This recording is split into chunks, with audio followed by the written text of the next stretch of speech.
Today we're going to talk about how to make fall cleanups easy.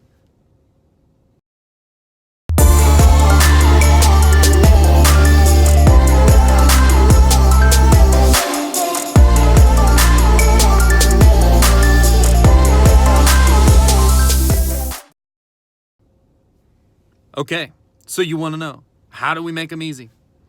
The truth is, no matter what, fall cleanups are tough. Sorry to burst your bubbles, sorry to get you excited. They are tough every year. Whether it be because it snowed too early, you had too much rain, but there are several things we have done in our business that make this service easier for us. First thing we mentioned in one of our most recent videos, offering more levels of service so it's easier to sell and it's easier to get our customer aligned with what they truly need. Now, why has that made fall cleanups easier for us? That has now allowed us to be, instead of it's either the best of the best or nothing at all, it's gave more clear expectations from what level of service. So if someone doesn't need it to be perfect, but they want it to be pretty good, they pick the B-level service, the middle of the range. This has made it easier for our crews to know exactly what to do. So it's not, if they're a super picky customer and they pick the middle, that's what they're going to get. If they wanted the super picky customer price, they would go to the top end where it is 100% get everything unless it's actually glued down to the ground. That has made fall cleanups easier for us. The second thing that we have done this year that has been a huge game changer has been implementing a leaf vac. Guys, I know you can't get everything right when you start. We still have a million things we need to get, but being able to go out and vac up leaves and go out and we used to use a trailer with boards on the side of it, and you just run out of room so quick. Well, the leaf vac actually chops everything up and allows you to do so much more. I mean, it's like a 20-to-1 ratio on our Billy Goat leaf vac, and it is just adding to our volume and how much we can handle. It has changed things pretty much 20-fold. So there are all kinds of options. You need to really, really think. On this third point of actually getting this work done, you need to really, really think about how you're actually going to get it done. So you're going to have wet leaves on some properties. Some properties, there's going to be wind that does not work with the way you want to blow your leaves. You need to have your team organized and know how to handle different things. And that's something we're still struggling with and training with today. But so if there's a very deep property, you need to have a leaf rake, or you need to have tarps where you can drag leaves up to the front. Because once a pile gets so deep, backpacks don't really push it that well anymore. Okay, so another big tip that I want to sneak in right here. We're talking about leaf piles building up, being really thick, and you can't push them that well. Something you have to watch for. Guys, when your employees are out there, they're going to tend to just want to continue pushing the leaves with a backpack blower. If that pile piles up and they do that, they are going nowhere. So whether it be tarps, whether it be a leaf plow, whether it be something, you need to make sure someone's out there watching this if you've got crews out and guys aren't just pushing into this huge pile of leaves with backpack blowers and not getting anywhere. This one thing is a huge thing that we're trying to crack down on our crews and correct, because it is a time waster. All right, let's get back into it. Walk behind blowers can help. From what I've seen, they look like they're better for bigger areas. Some of them are pretty handy. Some of the Billy Goats would be pretty handy even in a small spot. But still, you get leaves piled up enough, and it almost becomes easier to just have a leaf plow, which we've had. Homemade leaf plow was amazing for large properties. And then we also use a ton of tarps. But with the leaf cleanups, it seems like it would be so simple. But there are so many variables that you need to think about to handle this efficiently. So, like we said, wind, water, wet leaves, totally different story. Snow. How cold is it and how moist is it? Is stuff frozen down to the ground? Is that gonna bring in a whole nother layer of difficulty into your job? So after you think about all of those ways, all of those little things, all of those different tools, whether it be hand blowers to get out beds easier, backpack blowers for this area, walk behind blowers for this area, super deep lot leaf plow, Because, hey guys, if you got that leaf vac, it's only good if you can get the leaf vac to the leaves.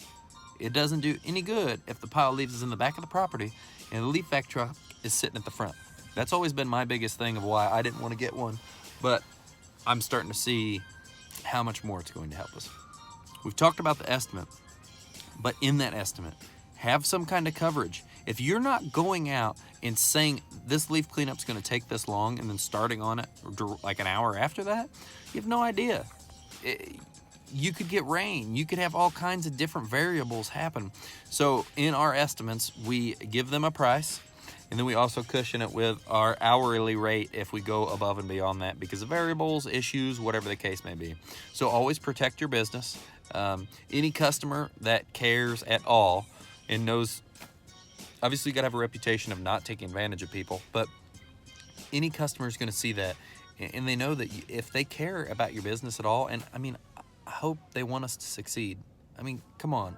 Who doesn't want to see somebody succeed? They know you need to protect yourself.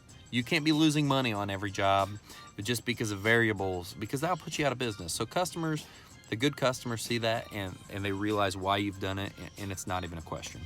That's been huge. Our estimates this season have been huge. They've helped us. We've gained more customers easier and have more coverage than ever.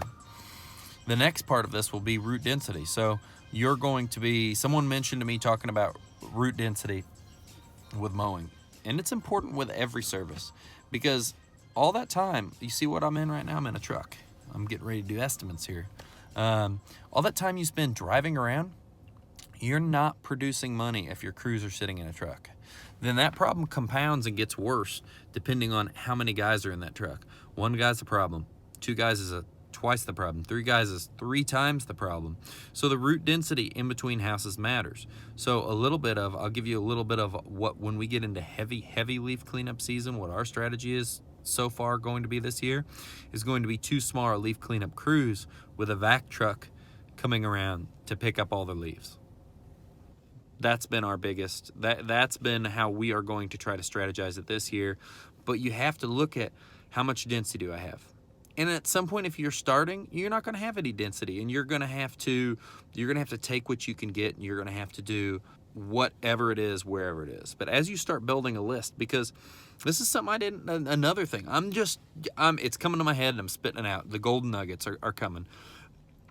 Leaf cleanups. I didn't think about this when we first started doing. Make these reoccurring. Get the customer's information. Tell them that we do this every year and get this, like, build up that book of business. So you've got all of this reoccurring business to fall back on every year. Don't treat it like a one-time job. Treat it like it's something that's going to reoccur. We aren't perfect at that, but every year when we sell them, then we always resell them as heavily as we can next year because they loved our service the first year. So there's all of these things that make leaf cleanups easier, whether it be the equipment you have, how you structure the service, how you handle the service. It goes on and on and on. Other great things that will make leaf cleanups more profitable, make them easier for you to do, and allow you to get more things through the system at one time is to do any kind of hedge trimming and gutter cleaning. Roll it all in. Get it all done. If you're at someone's house, you see they need more stuff, let them know about that too. Get an estimate for that and get them taken care of. Guys, just these little tips, just these little things that maybe you do all of this already. This isn't a ton on marketing.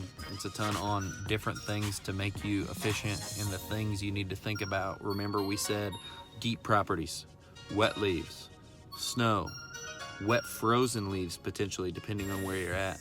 All variables. The most important thing is to think about the variables in any of this work we do. And then, like I said, in an estimate, have a boilerplate or have something that is an hourly or something to protect you. Because, guys, we're not always right. We're out there estimating and we're wrong more than we're right, probably. But the goal is just do the best you can and then protect your interests. Guys, I hope this has been valuable. I hope this has brought quality information to you. Actually, you know what? I know it has, because this is stuff that even if it was only a little piece, if I could have had someone just give me this little speech and I could have stole every little thing from it, I'd have been better right from the get. So there's value right there. Guys, I hope you're kicking butt. Have a great leaf season. Have a great winter. See you guys. Talk to you soon.